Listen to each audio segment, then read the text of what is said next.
Hello बच्चों, welcome on your favourite channel Gurukul education point. तो जैसा कि मैंने आपसे कहा था कि मैं क्लास 10th के लिए सीबीएसई बोर्ड का first chapter that is real numbers लेकर आऊँगा। तो मैं वो चैप्टर लेकर आ चुका हूँ। तो इस चैप्टर को पढ़ते हैं। तो स्टार्टिंग में हम बात करते हैं रियल नंबर्स के बारे में कि रियल नंबर्स आखिर होते क्या है, क्योंकि कुछ बच्चों को ये पता ही नहीं होता है कि रियल नंबर्स आखिर तो होते क्या है। वो रियल नंबर्स को सिंपल नंबर्स समझते हैं और गलती करते हैं। तो रियल नंबर्स को पढ़ने के लिए ये फ्लो चार्ट आपको पढ़ना पड़ेगा। इस पूरे फ्लो चार्ट में ये बताया है कि रियल नंबर्स क्या होते हैं। तो रियल नंबर्स जो है वो कुछ नंबर्स से मिलकर बने हैं। रियल नंबर्स इन सब नंबर्स से मिलकर बने हैं। तो इस फ्लो चार्ट को पढ़ते हैं। तो रियल नंबर्स दो पार्ट्स में डिवाइड होते हैं, रेशनल्स एंड इरेशनल्स। तो रेशनल नंबर फिर से कुछ सब पार्ट्स में डिवाइड होते हैं और जो इरेशनल नंबर्स है वो किसी भी पार्ट में डिवाइड नहीं होते हैं। Rational numbers again in two parts, non integers, इनको हम फ्रैक्शंस भी बोलते हैं,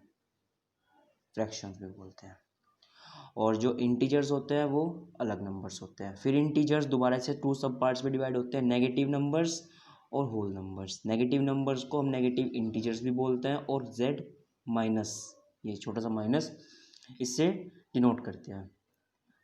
whole numbers again two parts, zero and natural numbers. मतलब होल नंबर ज़ीरो और नेचुरल नंबर्स से मिलकर बने होते हैं। तो अब हम इस फ्लो चार्ट को पीछे से पढ़ना शुरू करेंगे क्योंकि यहीं से ज़्यादा समझ में आएगा। तो स्टार्ट करते हैं। स्टार्टिंग में आता है नेचुरल नंबर्स, क्योंकि ज़ीरो को तो बताने की ज़रूरत ही नहीं हो, ज़ीरो तो ज़ीरो होता है हमारा, आर्यभट्ट वाला ज़ीरो। तो ये जो नेचुरल नंबर्स होते हैं, नेचुरल नंबर्स इनको हम कैपिटल एन से डिनोट करते हैं। और ये नंबर्स कौन से होते हैं? जो काउंटिंग नंबर्स होते हैं, जैसे 1 2 3 अप टू एन। ये बोल सकते हैं कि ये एन तक, एन मतलब कोई भी नंबर इन्फिनिटी तक जाते हैं ये। तो ये हुए हमारे नेचुरल नंबर्स। अब नेचुरल नंबर्स प्लस ज़ीरो, इन दोनों को मिलाकर क्या बनता है? Whole numbers. होल नंबर्स को डब्ल्यू से डिनोट करते हैं। किसे डिनोट करते हैं? डब्ल्यू से। तो कैपिटल डब्ल्यू से डिनोट करते हैं होल नंबर्स को। और बस इनमें और नेचुरल नंबर्स में ये फ़र्क होता है कि इसमें ज़ीरो से स्टार्टिंग होती है और नेचुरल नंबर्स में 1 से स्टार्टिंग होती है। जाते हैं ये भी एन तक। ओके। अब आते हैं नेगेटिव नंबर्स। इन नेगेटिव नंबर्स को हम नेगेटिव इंटीजर्स भी बोलते हैं या माइनस जेड से भी डिनोट करते हैं, जैसा कि मैंने अभी आपको बताया। किसे डिनोट करते हैं? माइनस जेड से। तो अब जेड माइनस से, सॉरी, ये छोटा सा ऊपर माइनस लगाते हैं और से डिनोट करते हैं। इसमें नंबर्स कौन से आते हैं? होल नंबर्स में आते हैं 0 1 2 3 अप टू एन तक। इसमें आते हैं जेड से लेकर -1 -2 ऐसे नंबर्स आते हैं। तो ये कौन से नंबर्स होते हैं?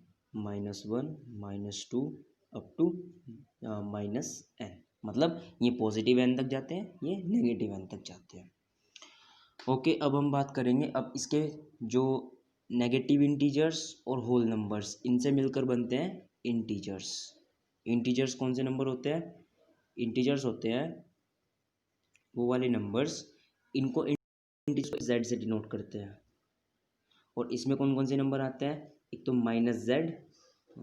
जेड माइनस और ज़ीरो और नेचुरल नंबर्स।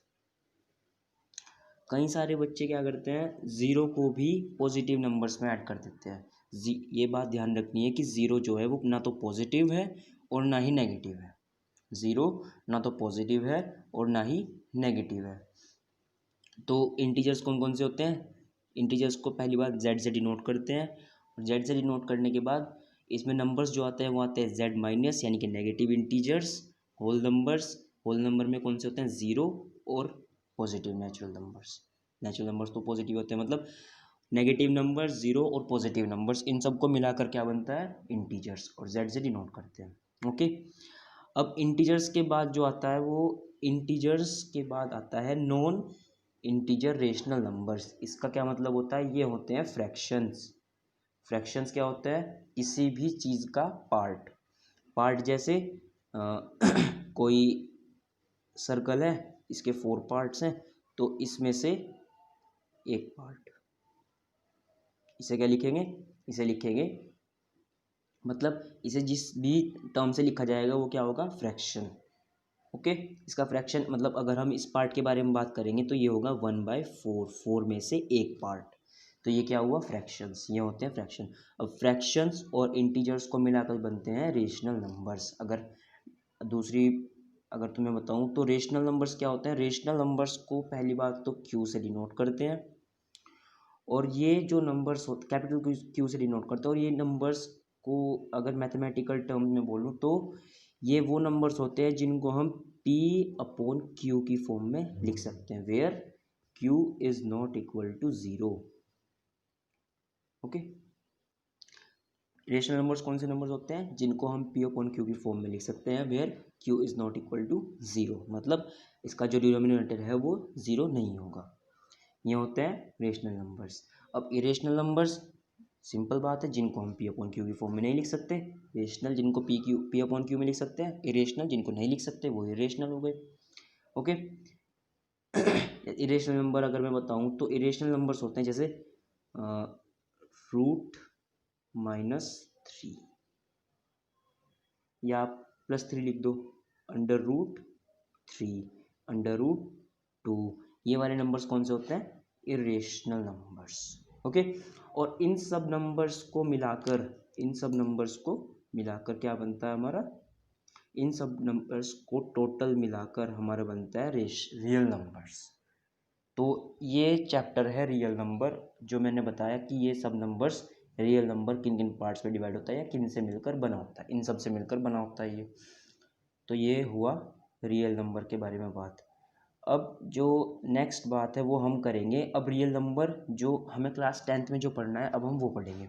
तो क्लास 10th में सबसे पहले रियल नंबर्स में हम क्या पढ़ते हैं, HCF, हाईएस्ट कॉमन फैक्टर निकालना किसी भी चीज़ का, किसी भी नंबर का, चीज़ का क्या निकालेंगे, तो नंबर का निकालते हैं हाईएस्ट कॉमन फैक्टर, किसी भी दो नंबर्स का highest common factor, that is HCF। इसे क्या बोलते हैं, HCF बोलते हैं, HCF।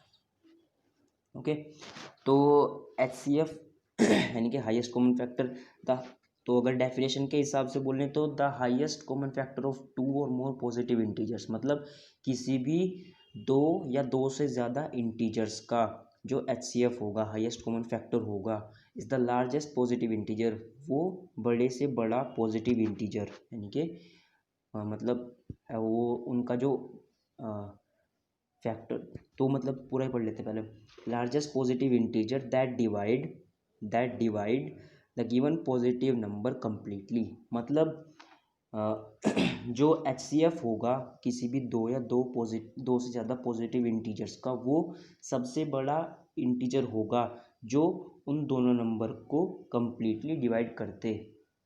फॉर एग्जांपल, अगर एग्जांपल से ये बात समझाऊं तो अगर हमारे पास दो नंबर्स है 4 और 2, ओके, हम इन दोनों के फैक्टर्स करते हैं क्योंकि हमें वो नंबर चाहिए जो इन दोनों को डिवाइड करते हैं। तो डिवाइड कौन करते हैं, जो फैक्टर्स होते हैं। ओके, तो 4 के फैक्टर्स अगर करेंगे तो आएंगे 2 इंटू 2 इंटू 1। ओके, और जो 2 के फैक्टर्स आएंगे वो आएंगे 2 इंटू 1। ओके, तो जो ये जो नंबर्स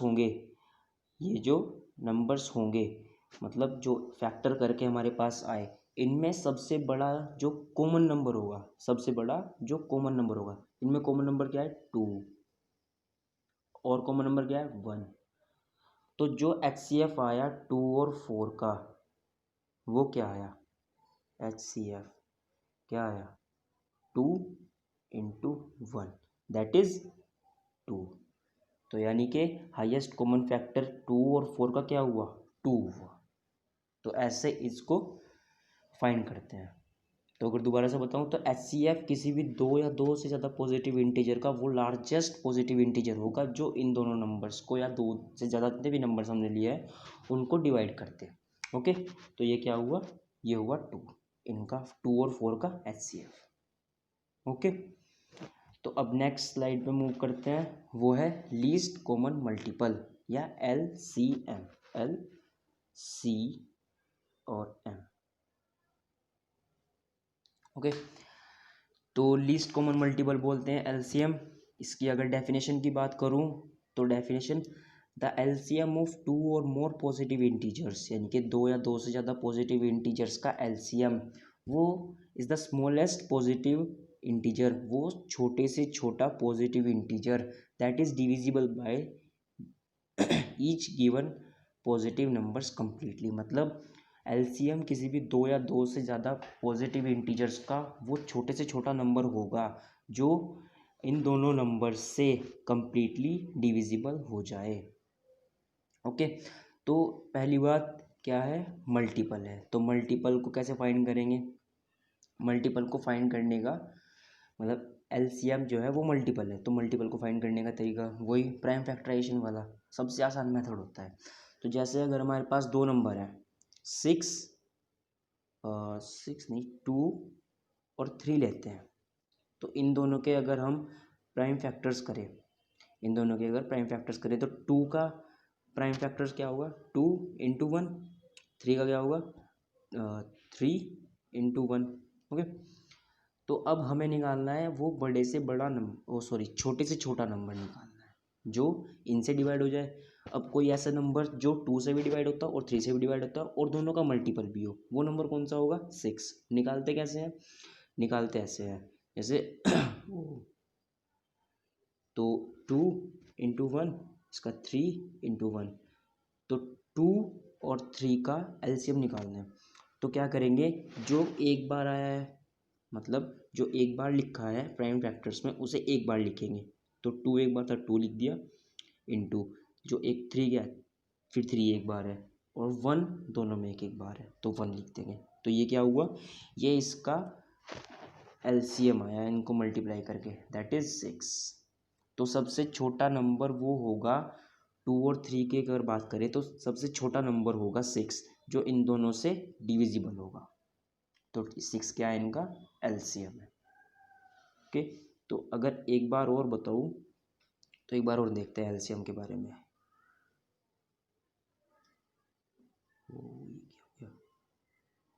तो एलसीएम के बारे में एक बार और देखते हैं। तो एलसीएम क्या होता है, एलसीएम जैसे अगर हम बात करें 4 और 2 की कर लेते हैं, 2 और 4 का ही एलसीएम निकालते हैं। 2 के कॉमन फैक्टर्स किए, 2 इंटू 2 इंटू 1, 2 के किए, तो 4 और 2 का एलसीएम निकालना। तो क्या करेंगे, इन जो मैंने बताया था जो दो बार आता है उसे एक बार लिखते हैं। दो बार क्या आया है, 2, इसे लिखेंगे एक बार, ठीक है। फिर ये वाला 2 एक बार आया तो इसे भी लिख देंगे। फिर ये 1 दोनों में मतलब दो बार आया है तो इसे भी एक बार लिख देंगे। तो 2 इंटू 2 दैट इज़ 4, तो 4 हुआ इनका एलसीएम। और जब हमने एचसीएफ निकाला था तो एचसीएफ आया था इनका, ये तो एलसीएम आया, और जो एचसीएफ था वो था 2 इन दोनों नंबर्स का। ओके, तो समझ में आया एलसीएम और एचसीएफ के बीच का डिफरेंस। ओके, तो अभी इस वीडियो में अभी इतना ही, बाद में मिलेंगे। नेक्स्ट वीडियो में मैं आपको इसके कुछ फैक्ट्स बताऊंगा और क्वेश्चंस को सॉल्व करने के तरीके देखेंगे कैसे कैसे सॉल्व करते हैं। तो thank you and have a nice day. Okay, bye bye.